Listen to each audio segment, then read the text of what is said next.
আসসালামু আলাইকুম রহমতুল্লাহ। প্রিয় শিক্ষার্থীরা, তোমরা কেমন আছো?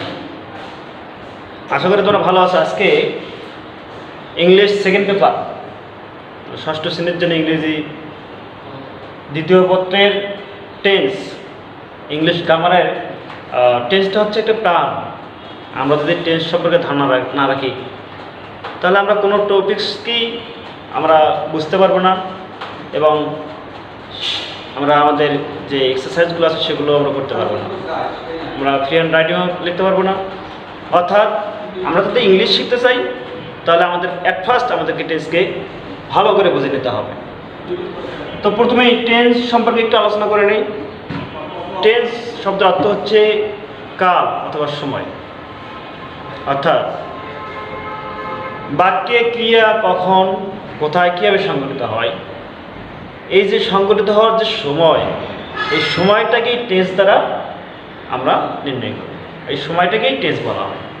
তো আমরা সাধারণত যতগুলো কাজ হয় আমাদের বাক্যের ভেতর, যে ভার্বটা থাকে অর্থাৎ কালটা থাকে, সময়টা হয়, ক্রিয়াটা সংগঠিত যে সময় হয়, এই সময়টাকে আমরা তিন ভাগে ভাগ করে থাকি।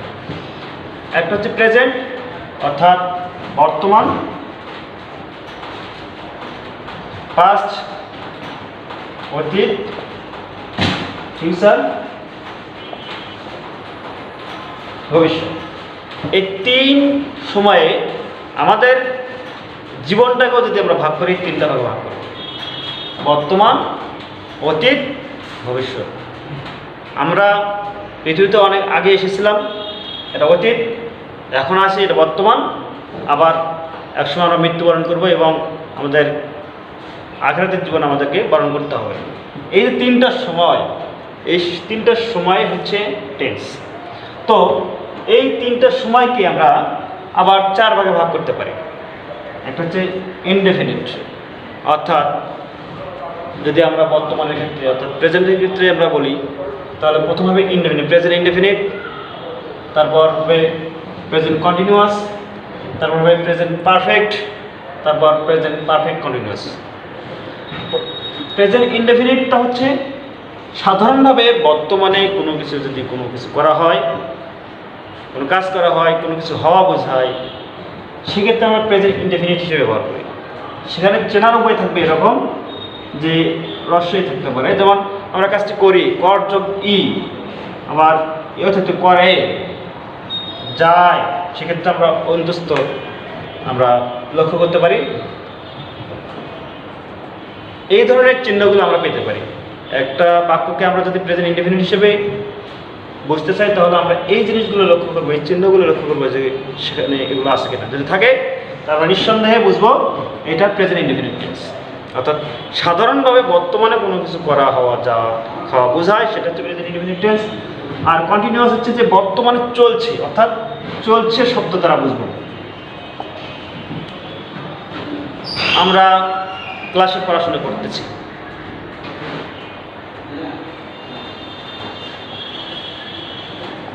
এখানে পড়তেছি, বর্তমানে করা হচ্ছে, চলতেছে, এটা হচ্ছে প্রেজেন্ট কন্টিনিউয়াস টেন্স, চলছে। আর যদি প্রেজেন্ট পারফেক্ট টেন্স, শেষ হয়েছে,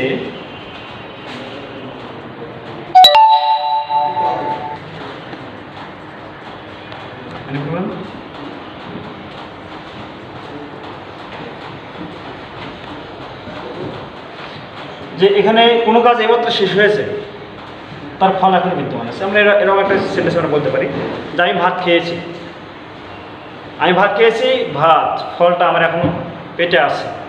তো এই ধরনের ক্ষেত্রে যে কাজটা শেষ হয়েছে, তার ফলটা এখনো বিদ্যমান। সে স্কুলে গিয়েছে, এখনো আছে। অর্থাৎ এই ক্ষেত্রে আমরা এটা বুঝবো যে এটা প্রেজেন্ট পারফেক্ট টেন্স। আলোচনার উপায় হচ্ছে শেষে আসি, আসো, আসেন থাকবে, করিয়াছি, পড়িয়াছি, গিয়েছে, খেয়েছি। এই সবকটা বাক্যের ভিতরে আমরা লক্ষ্য করবো যে এখানে করিয়াছি, আসি, তারপর খেয়েছি, এসি, আবার গিয়াছেন, আসেন। তো এই চিহ্নগুলো যদি থাকে, তাহলে আমরা বুঝবো এটা প্রেজেন্ট পারফেক্ট টেন্স। আরেকটা জিনিস আমরা খুব সুন্দরভাবে মাথা রাখবো যে কন্টিনিউয়াস টেন্সের প্রেজেন্ট কন্টিনিউয়াস টেন্সে আমরা আলোচনা করেছি চলছে বোঝায়, অর্থাৎ তেসি তেসো তেসেন এরকম চিহ্ন থাকবে, তেসি তেসো তেসেন এরকম চিহ্ন থাকবে। এইটাই আবার পারফেক্ট কন্টিনিউয়াস থাকবে, এই চিহ্নগুলোই পারফেক্ট কন্টিনিউয়াসও থাকবে, তার সাথে শুধু সময় উল্লেখ থাকবে।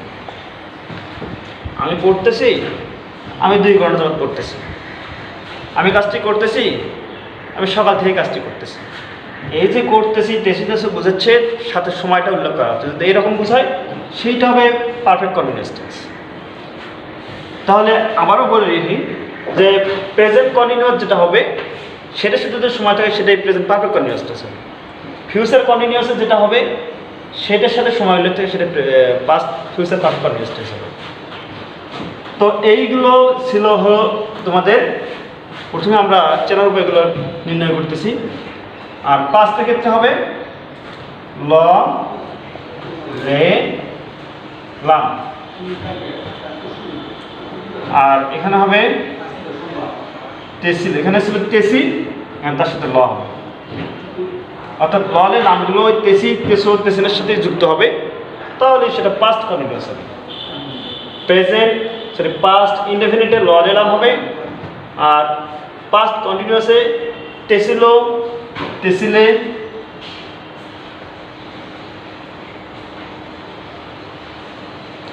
তেসিলাম থাকবে, তাহলে বুঝবো আমরা এটা পাস্ট কন্টিনিউয়াস টেন্স।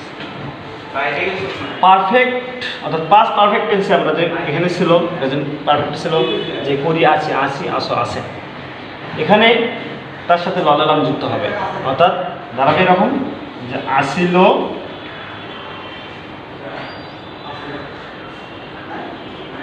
আসিলেন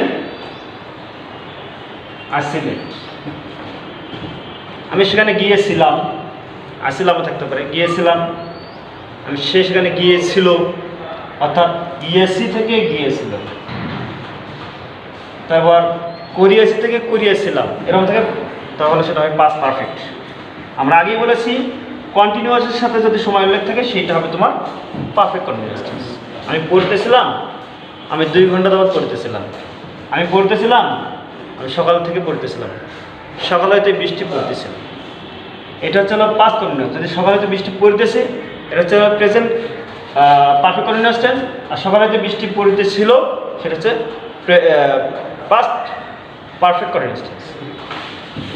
তাহলে এটা থাকবে সাথে সময় উল্লেখ থাকবে।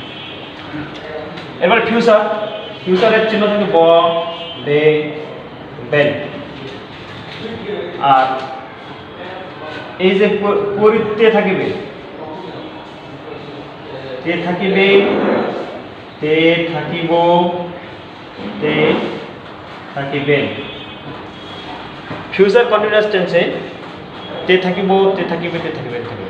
উদাহরণস্বরূপ আমরা বলতে পারি যে আমি কাজটি করিতে থাকিব, আমি কাজটি করব এটা হচ্ছে ফিউচার ইনডেফিনিট, আর আমি কাজটি করতে থাকিব এটা হচ্ছে ফিউচার কন্টিনিউয়াস। তাহলে আবার দেখি আমরা সবগুলো কন্টিনিউয়াস একবারে লক্ষ্য করি যে আমি এই কাজটি করিতেছি প্রেজেন্ট কন্টিনিউয়াস টেন্স, করতেছিলাম পাস্ট কন্টিনিউয়াস টেন্স, করতে থাকিব ফিউচার কন্টিনিউয়াস টেন্স। তো এইটার সাথে যদি সময় উল্লেখ থাকে তাহলে হবে ফিউচার পারফেক্ট কন্টিনিউয়াস টেন্স। আমি পড়তে থাকিব, আমি 2 ঘন্টা যাবত পড়তে থাকিব, আমি পড়তে থাকিব, আমি সকাল থেকে পড়তে থাকিব। এই ধরনের সেন্টেন্সগুলো আমরা কন্টিনিউয়াস সাথে সময় যদি থাকে তাহলে ফিউচার পারফেক্ট কন্টিনিউয়াস অর্থাৎ পারফেক্ট কন্টিনিউয়াস শেখানো হবে। এখন আমাদের বাকি আছে ফিউচার পারফেক্টটা। এখানে ছিল আসি আসো আসেন, এখানে আসিল আসিল আসিলেন থাকবে, আর ফিউচার পারফেক্টটা থাকবে আ থাকিব